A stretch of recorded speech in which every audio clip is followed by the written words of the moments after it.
an ambition to get involved in property. And as a result of that, when I was younger, I started getting into certain things that I shouldn't have been involved in, like crime and all that sort of thing.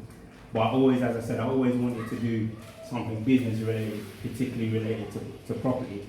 So as a result of that, I went on a basic sort of seminar where they teach you how to invest and what the sort of fundamentals are in order to be able to buy a portfolio of properties. And so my portfolio is based up north in West Yorkshire, which is about 2.5, 3 hours away in a small town called Wakefield. It's about 15 minutes from Leeds, and for me it's been a really great experience because I've been able to build up a team of people that I work with. I'm an accredited landlord with the council, so as a result of that I get all these incentives to let property to different types of people, and they actually finance some of the refurbishment for these houses. So can I have the next slide?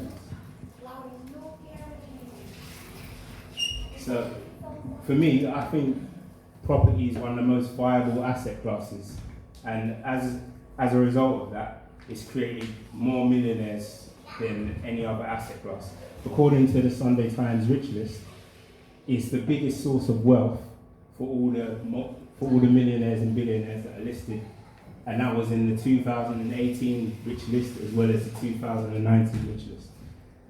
So it's also the only asset class which you can actually leverage the bank's money and other people's money in order to grow and build your own portfolio. Unlike stocks and shares where you can only, for example, with stocks and shares, if you've got 10 grand, you can only buy 10 grand worth of stocks and shares. But with property, if you've got 10 grand and you can get an 80% loan to value mortgage, you can basically use that 10 grand in order to leverage an asset which is worth 10 times more, if that makes sense. So the returns on property can be infinite, which is basically a number that you can't measure, and I'll show you an example of a property deal that I've done, which has allowed me to achieve that. So this is the first property that my wife and I bought. As you can see, we bought it on the 7th of September 2012 for £55,000. And so this is a 2-bed, end terraced.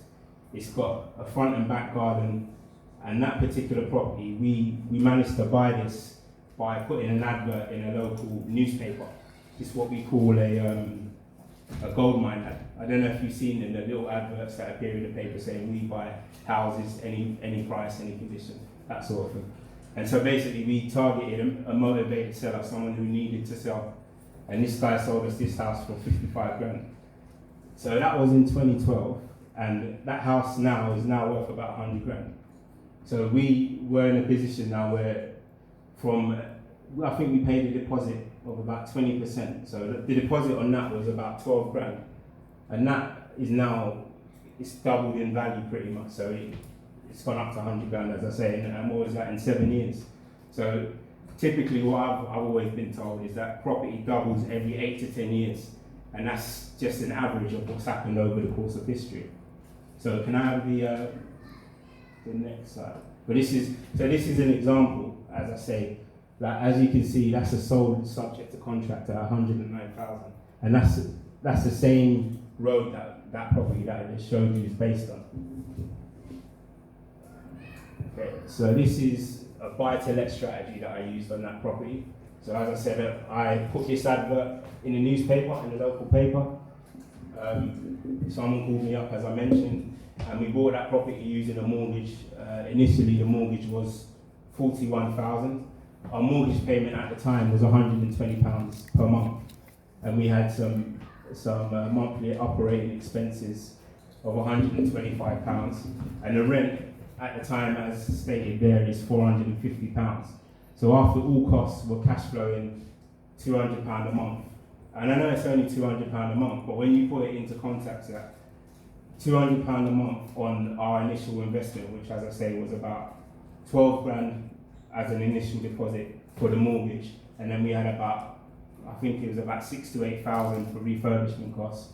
So all in, we're in at about 20 grand.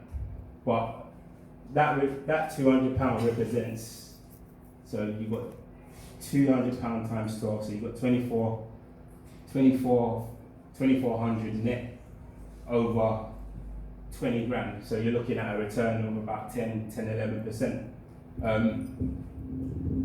So as stated here, the deposit was 30, legal is that. And so as a result of us buying this property below market value, so when we bought it, I knew that from my research that it would be worth about 80 to 85 grand once I've done it up.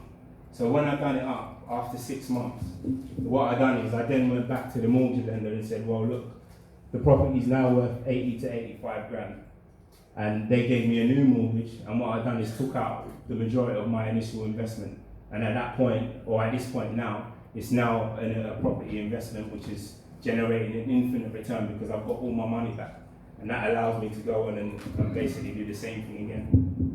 We call that stage 2, which is where I refinance the property onto another lender, pulled out the money and went again. So if I could have the next slide, please. So this is another property that we bought. This is number 142 Lincoln Street. We purchased this property in March of 2016. Initially, it was a two-bed terrace, but it actually has what we call an occasional bedroom on it. So what we've done, we basically converted this property from a 2-bed to a 3-bed. And that property is let out to students. Ever since we bought that property, it's never been empty. And we've got students who pay £1,105 a month. If we go on to the next update. That one? Yeah, go back one, please. So, as I said, bought as a 2-bedroom, converted to a 3-bedroom, purchase price of £72,000, mortgage was £56,000. We spent quite a bit on a refurb on this one because I had a dodgy builder who was messing about and didn't do what he's supposed to do, so we ended up spending 18 grand on it. That consisted of a new kitchen, new bathroom, fire alarms, furniture, and once we'd done it up, it was worth 90 to 95. The mortgage payment's £190. I've got some monthly operating expenses of £268. But that property cash flow is £600 a month. As a result of being an accredited landlord, I also get this £5 grand interest-free loan from the council. So they just give me that to go and refurbish it, which is what I've done. And it's all interest-free, so that's great.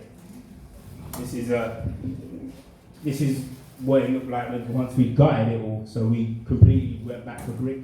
This is the kitchen, but this is the bathroom, and that's what the kitchen looks like after we've done our work on it. It's the bathroom. And so, as I said, with that example there, we've got students in it, and it's never ever been empty. But we've got other properties where we target tenant types like blue collar workers.